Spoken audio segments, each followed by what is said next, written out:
Hello and welcome to another episode of Around the Verse. I'm Sandy Gardner. And I'm Chris Roberts. This week we have an in-depth studio update from Foundry 42 in Frankfurt, Germany. Yes, they'll be giving a closer look at some of the work they did on the Squadron 42 vertical slice, and we'll see some of the new optimizations and back-end tech they've been working on for both Squadron and Star Citizen. Let's check in with Brian Chambers now and see what the Frankfurt team has been up to.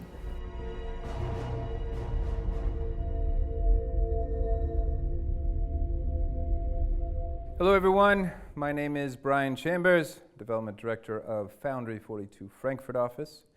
Since our last studio update, the team's grown by a few people, putting us currently at 79 people strong. The end of last year was a big coordinated global effort to get 3.0 out to everyone, as well as wrapping up bits for the end of the year Squadron 42 vertical slice playthrough. The team then took a couple weeks off for the holidays, and everyone came back recharged and ready to focus on their next tasks.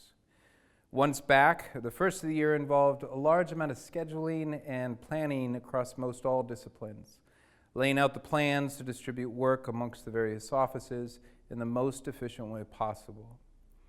Since January was a lighter than usual month in regards to work time due to the holidays, this update will include some items from the previous update, but with a bit more detail and visuals to accompany them. So let's first check in with the VFX team. The most recent work for the DE VFX team was focused on S42 vertical slice. They contributed to the coil volumetric cloud, adding exterior effects to the slaver base on Gainey, and specific bespoke effects for the cinematic sequences. The slaver base's exterior was dressed in suitable effects for the dusty planet surface and low technological style, and the cinematic effects were bespoke for the various cutaways in the vertical slice. The work on the coil gas cloud tech went through a good amount of R&D with the team. They were focused on developing new methods to create an interior volume while keeping in line with the defined and approved concepts and art direction. The process they used for the coil involved software called Houdini, which is not natively supported in Lumberyard, so a portion of their time was spent on developing, optimizing, and integrating that to the new pipeline. The entire process went through numerous iterations, and for the final look, they paid really close attention on how the interior created interesting compositions and visuals for the players while flying. The past couple of months have been very productive for the AI team, with a split focus on both Squadron 42 and the Star Citizen PU. During the Squadron 42 holiday live stream, we were able to show a first version of the human combat on foot. To prep for this, the team spent some time refactoring all the cover movement transitions inside the movement system.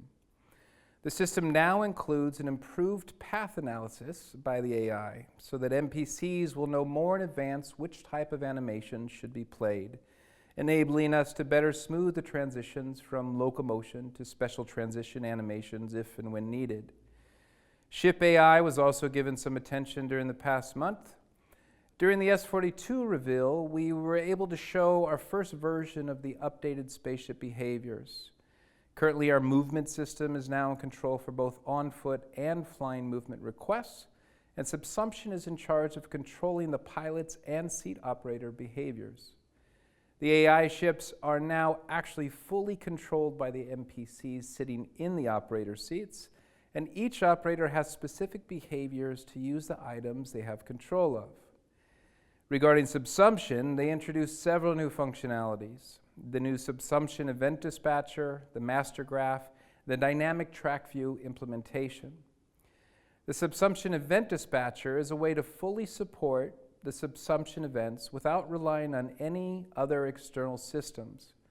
It's composed by a central system that allows user code to create and send an event. The events are created in a pool to allow the AI system to efficiently handle and reuse the allocated memory, and each signal lifetime is automatically managed by specific structures called handlers that also allow fast access to the signal itself. User code can specify a direct event to an entity or send an event to all the entities in a range from a specific location. Sending events in a range is now zone safe, and all the code efficiently uses the zone system for special queries and entity filtering. The master graph is a way for building a relationship between multiple subsumption activities.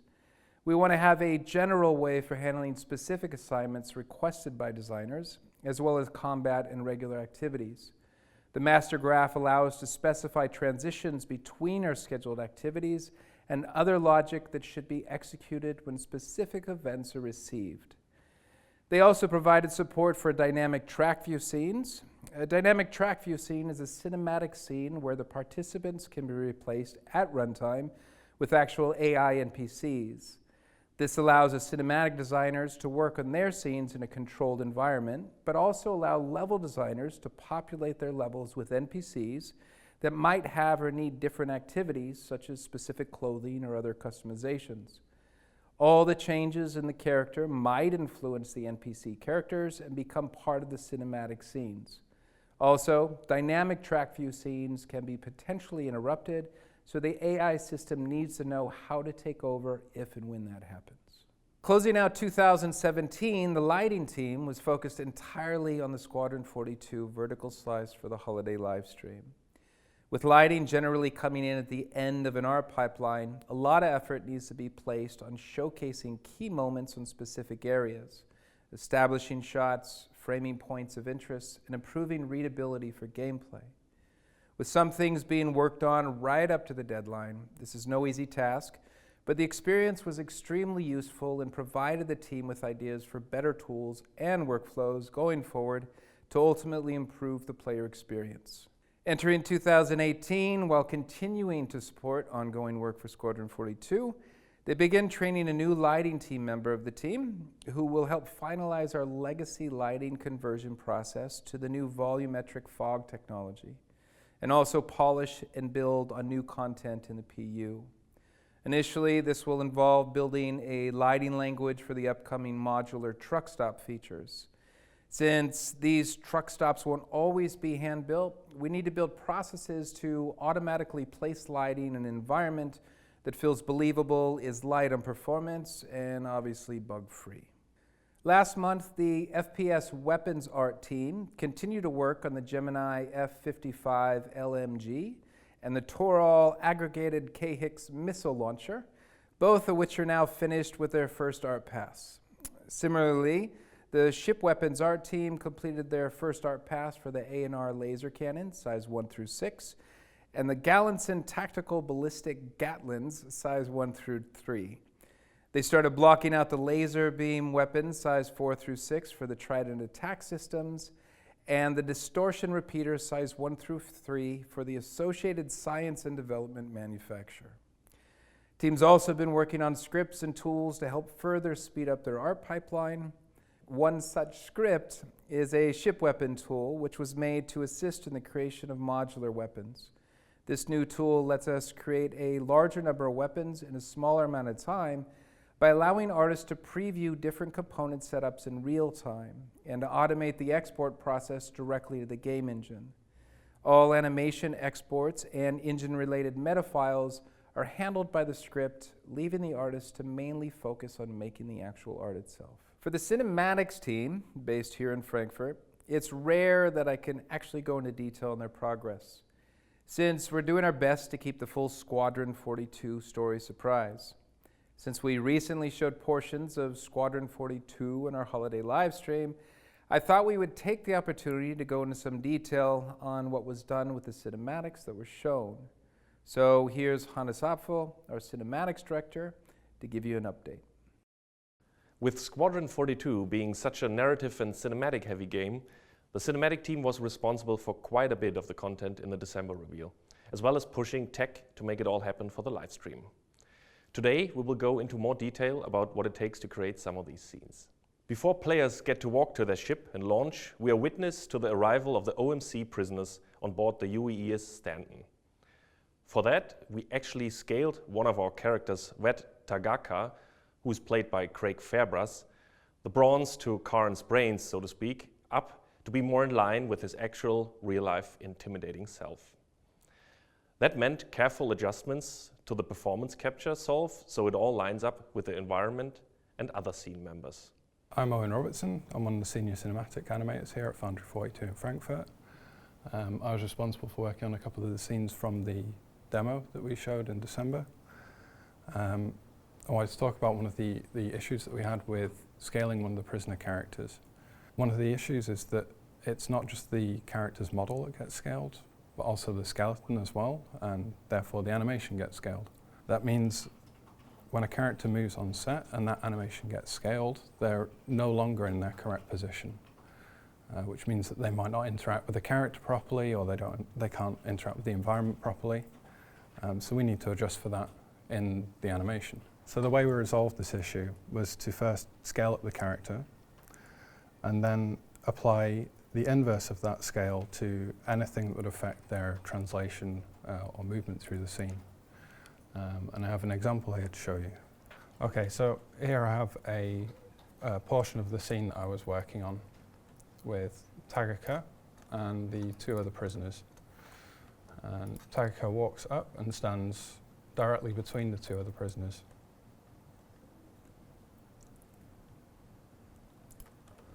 And this is before he's been scaled. So we can see that his height is the same as the other characters, and he doesn't look quite as imposing as we would like him to. So the first step was to scale up the character. So we decided that we wanted to scale him by 10%. When I do that, he's now larger, but also his position has shifted and he's not where he should be on set. So the way we resolve this issue is we apply the inverse of that scale to anything that affects his translation through the scene. So in this case, we'd select his root controller, his pelvis, and both feet. In the curve editor, we need to select the translation tracks in the X and Z plane. I'm not worried about the Y plane, I can adjust that later. For all those controllers. And now the question is how much scale do we need to apply to bring that back to the original performance.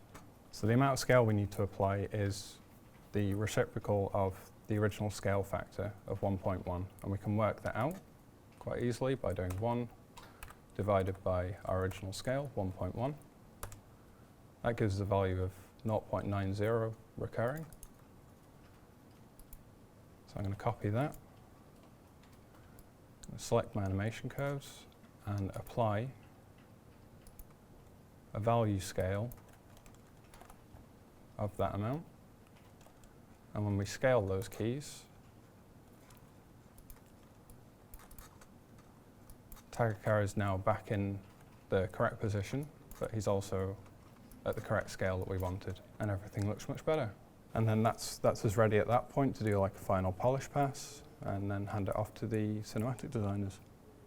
It also meant a couple of mesh adjustments on the Argo pod door and landing gear, which the ship team did so the performance capture would then work. To get the most out of this foreboding scene, we also wanted a darker base lighting for the aft section of the Idris hangar. We synced with the ship art director and introduced a lower light state for that section of the ship that is a lot moodier than the default base lighting. Once this light state was done, we took that as our starting point and set up additive cinematic lighting to finalize the scene.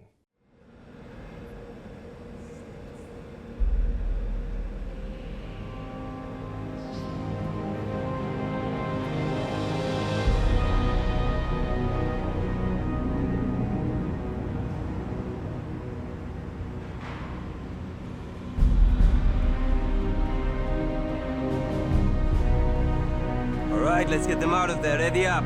Raga, get the door.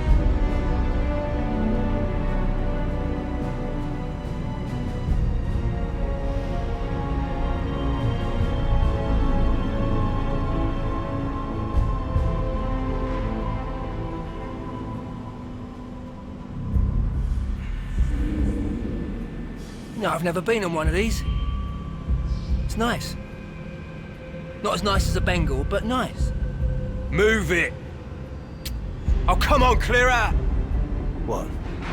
No, please. OMC's gonna have to teach you screw tops some manners. Are you looking to start trouble? Always. Easy, Aldo. Just trying to get a rise out of you. Did I get a rise out of you, Aldo? That's enough. Let's go, over there. The big one's coming out.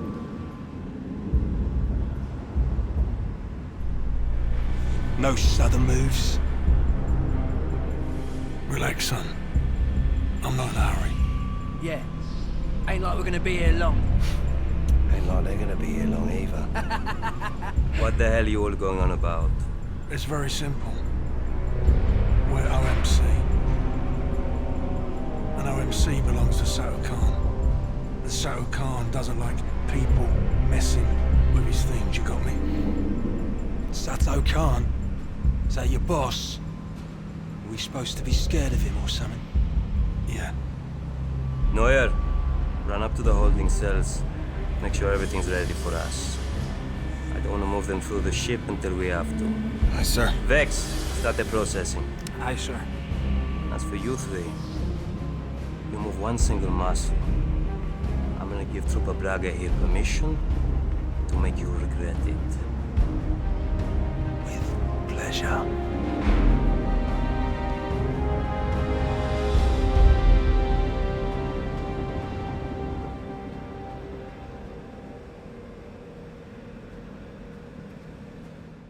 The launch sequence of the Gladius fighters was a big set piece that required a lot of new tech and code improvements to make it all happen. We aimed for elements like a real AI old man inside his real AI ship, the deck crew as AI, the signaling from the player, the air traffic control officer to be done in a proper way that would push feature development on the game further along. For that, we worked together with AI engineering and our cinematic tools engineers, as the launch sequence also meant more work for our TrackView nav spline. That spline actually allows us to puppeteer AI ships precisely, and we had to make it work going from the interior zone of the hangar to the outside Shubin space seamlessly.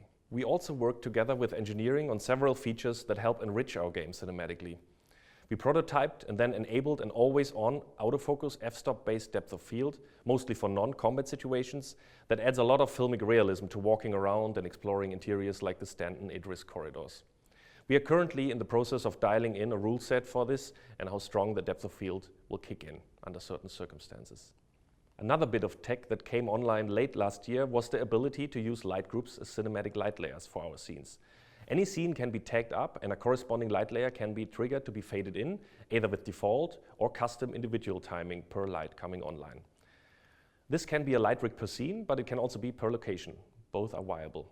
We call that our Cine Lighting Rig, and it helps to push hero scenes further than what the environmental base lighting would give us. For big scenes like the briefing with Captain White or Treyo's rescue on Gainey Base, we are doing what we are calling gold standard sequences. This is a linear cinematic master take on the sequence with the most likely dialogue bits pre-chosen and linked together to show all departments working on that part what we want to achieve with the actual in-game version of that scene, running with all the AI characters online and all bells and whistles active. It helps animation dialing in all the transitional clips, the facial pose matches, it is integral for lighting and visual effects for the scene, and it shows how everything should behave when it all comes together. It also informs level design about potential needs for environment funneling or staging of the player. Once the gold standard is done, we shift the scene over to systemic AI, our conversation system, or subsumption behaviors, and compare that to the linear gold standard to see if we're happy with the end results. Scenes like the briefing with Captain White were also used to prototype and develop our workflow to go from and back to subsumption AI control and to and from TrackView. I sincerely appreciate the offer, Captain, but you've done enough already. Shubin's more than capable of handling the situation. We've already dispatched the security forces, and I'm sure they'll find the Starfarer and You misunderstand me, Mr. Wexler. I wasn't seeking your approval on the matter. I was merely informing you of my intent out of courtesy. While your involvement is welcomed and strongly encouraged, it is entirely optional. Our involvement, however, is not. These OMC attacked a Navy ship in UEE space, and until the threat is neutralized, the Stanton will be remaining at Shubin, and we will be assisting in rescue operations. You're not listening, Captain. Shubin Interstellar is a very important company in the UEE. It's a company with many, many connections. I'm sure that High Command's gonna be very disappointed to hear this overprotective thuggery. Well, I look forward to hearing from them. Thank you for your time, Mr. Wexler. Well, you were right, Colton. That man is a complete ass. Why protest so hard against our help? Well, you'd be surprised. A lot of these distant stations see paying protection to various gangs as a standard cost of business. Wexler knows that with us here, we'll be forcing a fight. That means unknown risks. Which brings us back to the mission at hand. Take a seat, Lieutenant.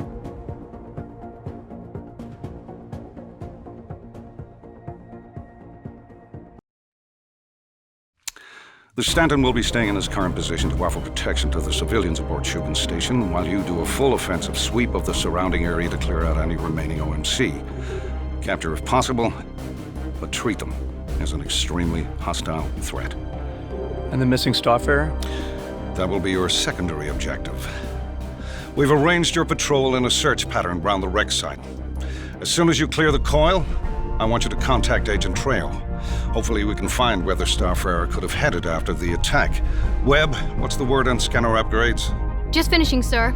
We should be better able to handle the interference from the coil now. Well done, Webb. Hopefully that'll help you find the Starfarer and any outlaws still lurking out there. As soon as you're ready, I want you to launch and begin your sweep. Once the prisoners arrive aboard, we'll see if we can get any useful information out of them and keep you updated. Good luck, and dismissed. I better get down to the hangar then. Adjust my loadout. See you down there, kid.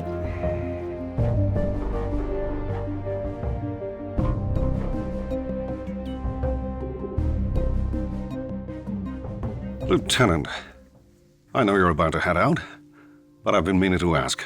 How are you finding the Stanton so far? Fine. It's been good, sir. Glad to hear it. Stanton's a good place to start a career. She was my first posting, too. She's a hell of a ship, this one. Kelly said you performed well on your last mission. That's quite an auspicious start. Tell me about yourself. Do you have family? I do. Yes, sir, I do. That's good. Having responsibilities outside the Navy helps ground your thinking inside of it. But be careful. Time is one of those funny things. The older you get, the faster it seems to go. Last time I saw my son, he was getting his equivalency. Next week, he's graduating college. I couldn't tell you where that time went. Point is, I know that you're trying to make a career for yourself. But don't let it get in the way of the rest of your life. That's good advice. Thank you, sir. I'll remember that. You should do the same thing. Sir, have you thought about seeing him? That would be complicated.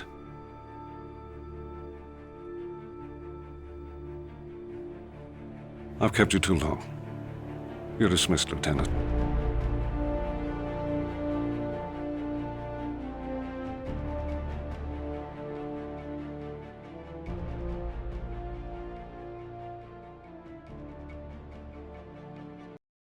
Further work for the livestream included cutaways that will feature during mission gameplay. Some of them will be optional in the final game. This included, for example, the intro sequence showing the scale of the Stanton, which is being dwarfed by the even more gigantic Shubin Archon station looming in the background.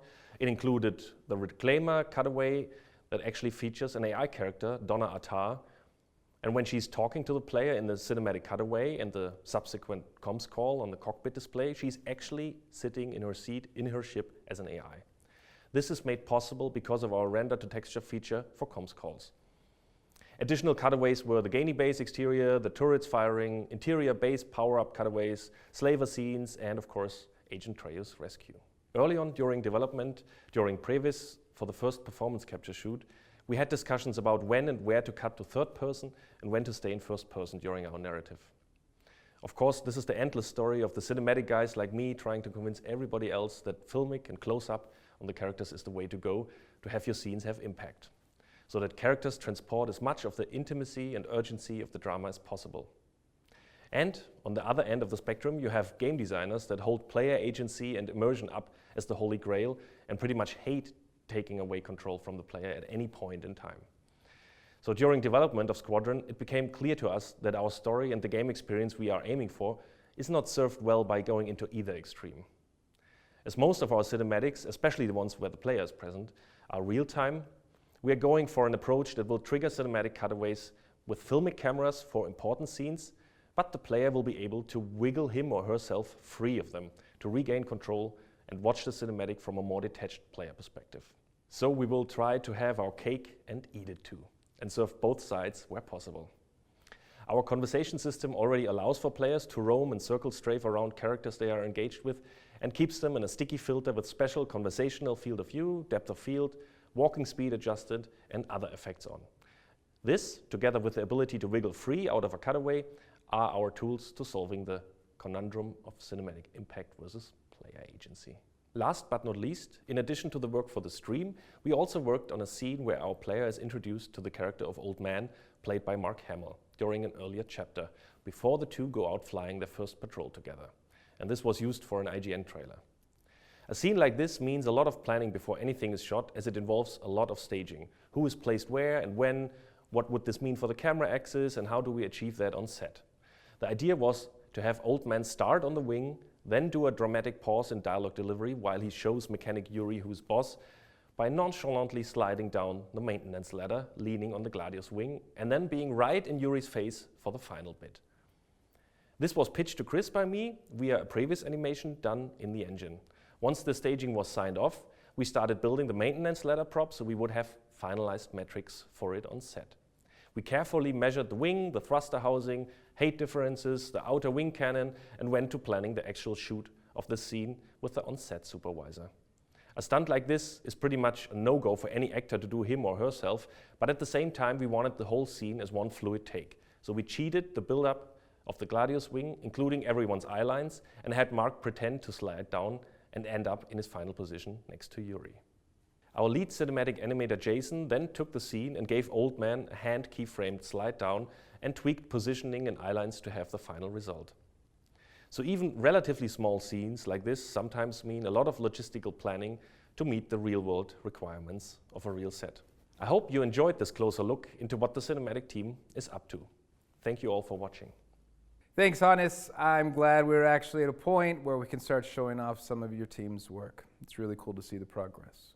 The DE Tech Art team has been evenly splitting their time between work on both the PU and S42. They're currently extending the FPS weapons pipeline with a new tool. This tool will enable weapons artists to transfer skin weights to different meshes from one source skinned object. They started work on real-time cloth and flesh sim R&D and started development of a live link between Maya and the game engine so that animators can tweak animations, in particular facial animations, while enjoying the advanced shading quality of the in-game real-time renders versus Maya's own lower quality viewport. This tech will be particularly useful for integrating and tweaking the PCAP facial animations in S42 cinematic cutscenes.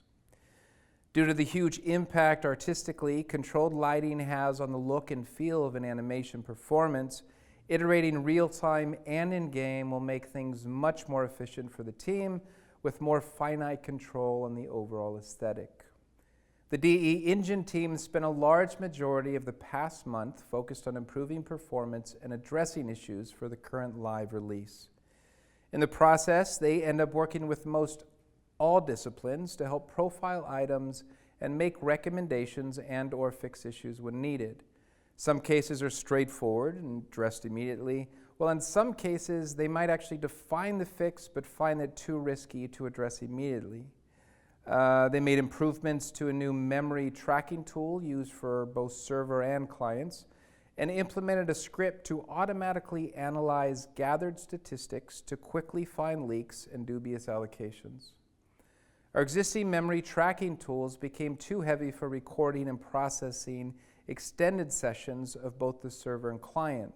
So they started working on a new, more lightweight memory tracking system that could support the most important features in order to track memory leaks and invalid allocations without generating gigabytes of logs to analyze.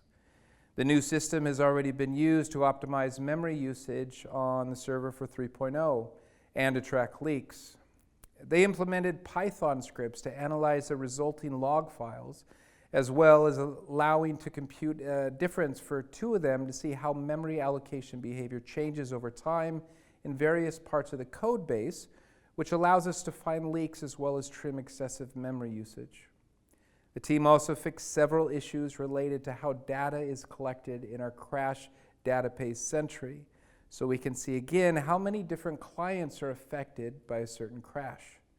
They also fixed an issue that caused bugs to be categorized as GPU crashes incorrectly due to stale files being left on the client when previously submitting a real GPU crash. One of our newest engineers, Nico, started working on an ambient occlusion solution, which is closer to ground truth, meaning it's more accurate. It's horizon-based SSDO. Previously, the shader only sampled the end of occlusion test rays across the surface hemisphere. With the rework, it now also takes samples along each ray in order to better detect occlusion in between to prevent undersampling. We're in the final process of optimizing the shader, as the first pass is fairly expensive due to the number of samples required. They also reworked our cloth shader to use a more physically based shading model. It provides more consistency with the rest of our shading throughout the entire game. In December, the system design team was busy finalizing work on both 3.0 and Squadron 42 vertical slice. A lot of the work has gone into the first major system mission givers, Eckhart and Ruto, and making sure there are no edge cases where either of them get stuck or players can abuse them.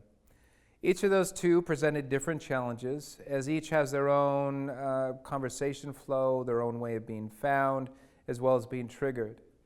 Similar to the mission givers, they completed the first implementation of the admin officer for all of our major locations. Those also had a lot of edge cases that had to be considered, and a lot of work went into making sure that players can't mess with them by blocking them for too long or giving him items that he actually doesn't know how to properly handle. Some smaller issues still exist, but they have some solutions in mind which should sort it out fairly easy. A big focus was also put into our FPS combat AI, and the current pass is starting to show a lot of promise. The AI are beginning to act in a more believable manner in combat. Behaviors will continue to be added, and the timing of the combat will be adjusted, all in an effort to get AI fights to feel both challenging and fun to play. They also completed a few other things, such as doors now having override pump upgrades, hatches received cuttable locks, Idris beds got upgraded with shutters, and more complex usables are getting added, which should make the game feel much more alive.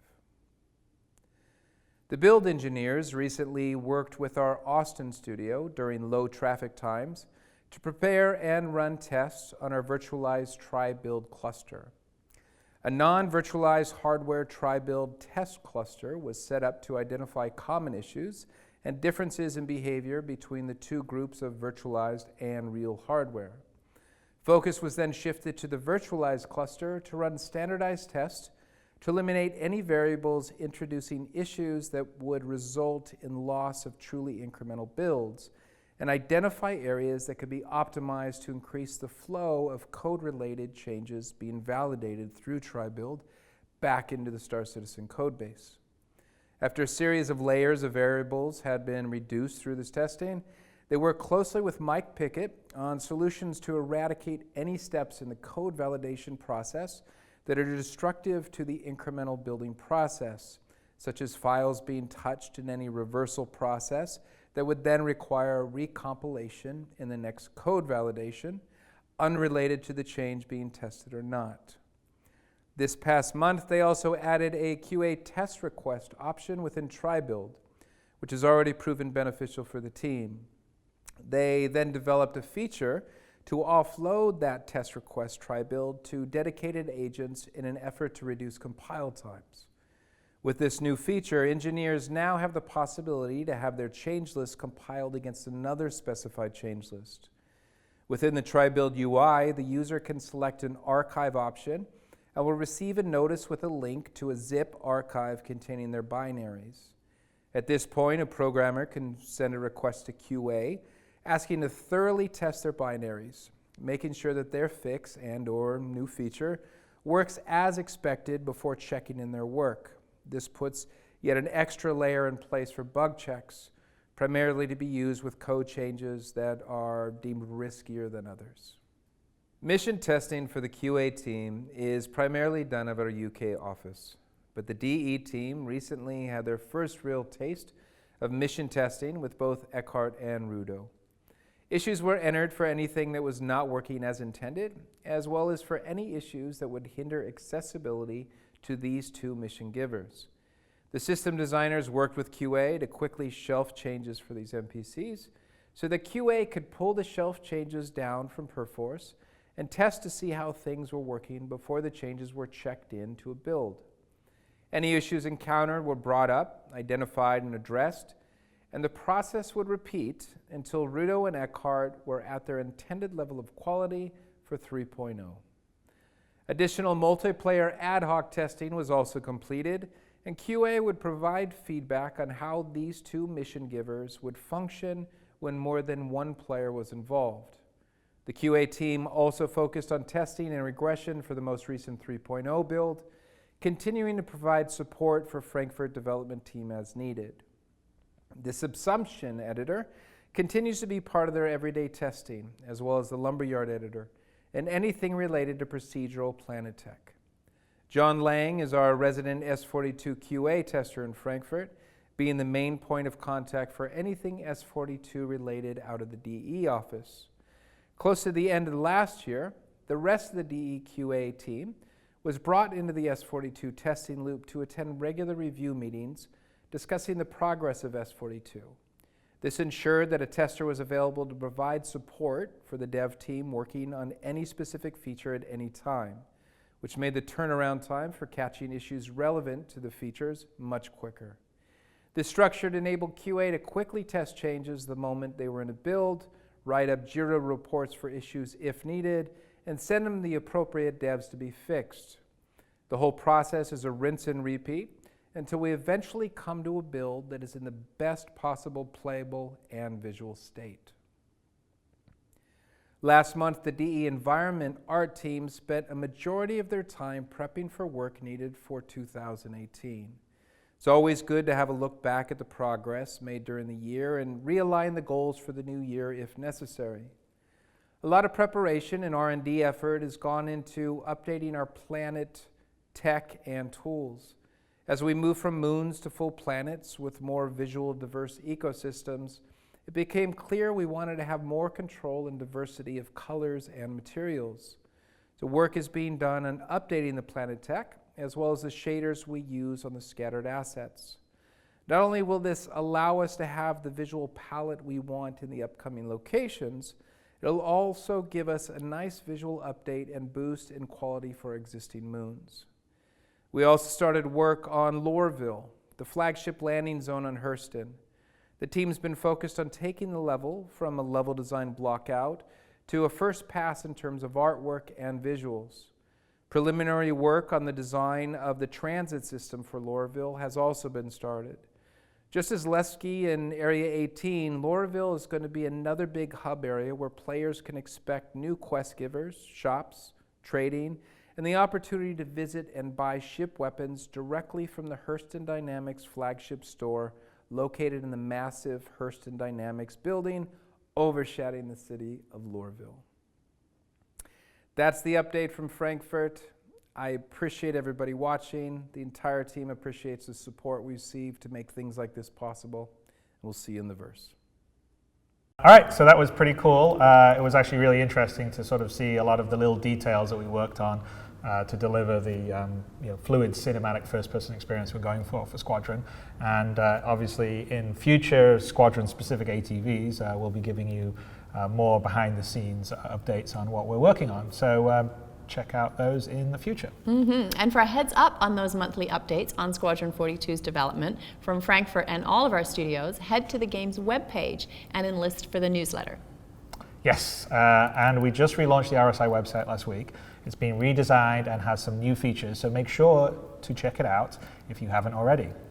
That's all for this week. Reverse the Verse Live airs tomorrow at a special Europe-friendly time of 8 a.m. PST with guests Brian Chambers and Todd Pappy.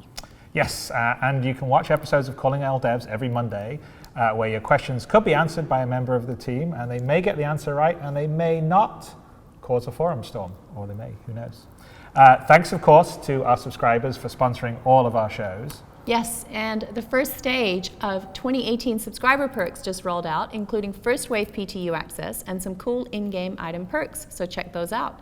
And thank you to our backers. Your dedication is what makes all of this possible. Yes, thank you very much, everybody. And until next week, we'll see you around the verse.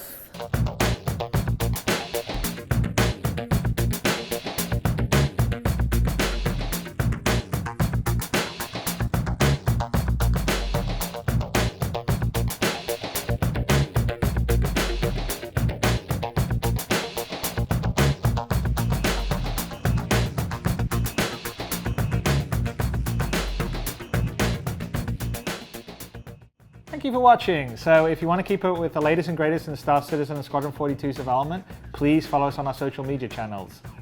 See you soon.